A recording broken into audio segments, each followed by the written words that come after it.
Pendant des siècles, la Bretagne a vécu au gré de ses alliances entre division, soumission et indépendance.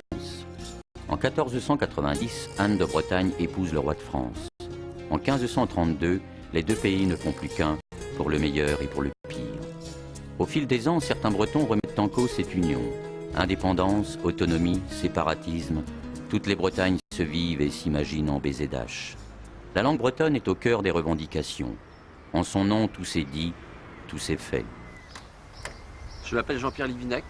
Mon métier, c'est d'enseigner le breton. J'enseigne à des enfants qui ont entre 3 et 11 ans.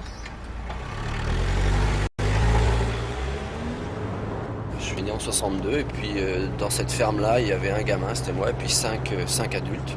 Et les 5 adultes, je ne sais pas s'ils me parlaient en breton, je pense pas, mais entre eux, ils parlaient toujours en breton, donc bon, fatalement, je l'ai appris, quoi. Puis bon, c'est une langue qui est extrêmement chère à mon cœur maintenant parce que c'est ma langue maternelle.